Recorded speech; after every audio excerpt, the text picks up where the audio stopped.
মণ্ডলের শিউরির বাড়িতে পুলিশের যে তল্লাশি চালিয়েছে সেই তল্লাশির খবর, কারণ ভোর রাতে সিল করে দেওয়া হয়েছে বাড়ি, একাধিক নথি বাজেয়াপ্ত করা হয়েছে। গতকাল ভোর রাত থেকে টুলুর শিউরির বাড়িতে তল্লাশি চলে। আমাদের সঙ্গে হিমাদ্রি আমাদের প্রতিনিধি আছেন, আরো জানাচ্ছেন। হিমাদ্রি, সিল করার আগে পর্যন্ত পুলিশ কি কি পেয়েছে এই বাড়ি থেকে, আর কি তথ্য রয়েছে, এরপরে কি? এই যে বাড়ি রয়েছে দালিলা ভবন, এই বাড়ি কিন্তু টুলু মণ্ডলের একেবারে বাসভবন। এখানেই টুলু মণ্ডল থাকতেন, তার পরিবারের লোকজন থাকতো।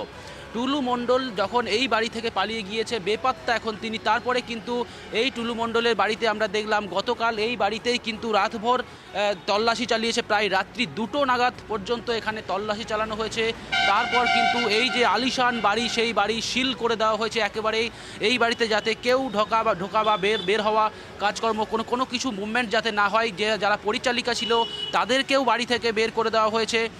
পুলিশ কনস্টেবল তাদেরকে এখানে মোতায়েন করা হয়েছে যাতে কোনো রকম এখানে যাতায়াত না হয়, কারণ পুলিশ প্রাথমিকভাবে মনে করছে এই বাড়িতে আরও বহু নথি রয়েছে যেগুলি টুলু মণ্ডলকে খুঁজতে বা টুলু মণ্ডলের ব্যবসা কোথায় কোথায় রয়েছে, কোথায় কোথায় তার 2 নম্বরই কারবার রয়েছে, সেই সমস্ত জিনিসগুলিকে বের করতে কাজে দেবে। আর সে কারণেই সিল করা হয়েছে। আমরা দেখলাম রাত্রি যখন প্রায় 1:30 থেকে 1:45 তখন পুলিশ এখান থেকে বেরিয়ে যাচ্ছিল, তখন কিন্তু একাধিক নথি পুলিশ এখান থেকে সংগ্রহ করেছে, একাধিক নথি তো সংগ্রহ করেছে। তার সাথে সাথে 270 গ্রাম সোনা উদ্ধার হয়েছে, 500 গ্রাম রূপো উদ্ধার হয়েছে।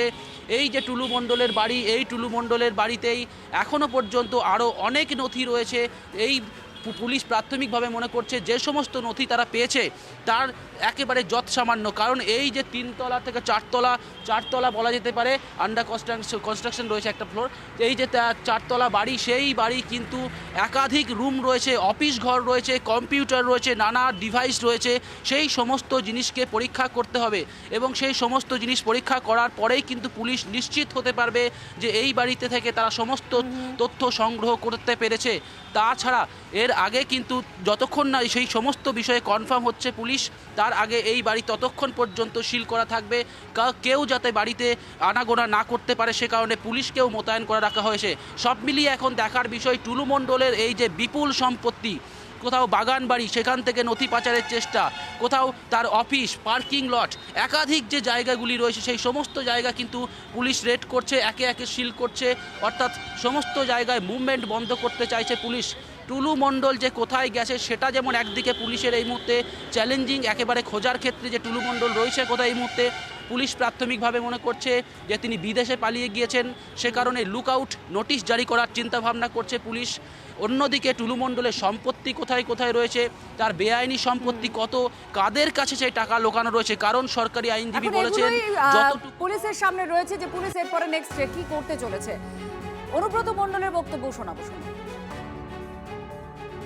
রাজ্য সরকারের তহবিলে ঢুকছে, খারাপ কী হচ্ছে? ভালো কাজ করছে, রাজস্ব আদায় হয়েছে। টুলু মণ্ডলের আত্মীয়র কথা বলা হচ্ছে। টুলু মণ্ডলের কটা আত্মীয় আমি কী করে জানবো? অনুব্রত মণ্ডল ঘনিষ্ঠ বলা হচ্ছে। টুলু মণ্ডলকে বীরভূমে কে চেনে না?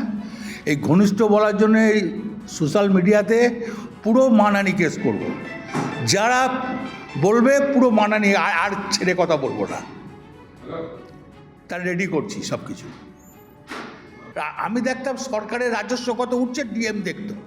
আমি দেখার মালিক নাকি? ওটা ডিএমের আন্ডারে। আমি কি সরকারের মন্ত্রী ছিলাম নাকি? আমি দেখতাম, ডিএম দেখতো। রাজস্ব, সব রাজস্ব মিলিয়ে সব পার ডে 3.5 কোটি টাকা উঠতো। পার ডে 3.5 কোটি। আগেও বলেছি, আজ থেকে 2 মাস আগেও বলেছি, আজকেও বলছি, পার ডে 3.5 কোটি টাকা উঠতো, সব ডিপার্টমেন্ট নিয়ে। তারপর তো জেলা সভাপতি পদ থেকে আপনাকে সরিয়ে দেওয়া হলো। সে ভালো করেছে, সরিয়ে দিয়েছে। রাজস্বটাও কমে গেছিল। সেটা আমি তখন জেলে ছিলাম, তখন আমি জেলা প্রেসিডেন্ট ছিলাম না।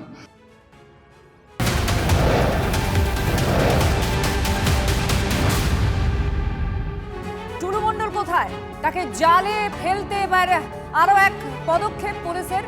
টুলুর বিরুদ্ধে গ্রেফতারি পরোয়ানা জারি করল শিউরি আদালত। গতকাল আদালতে পলাতক পাথর ব্যবসার বিরুদ্ধে গ্রেফতারি পরোয়ানা জারির আবেদন করে আদালতে পুলিশ। আবেদন মঞ্জুর করেন বিচারক।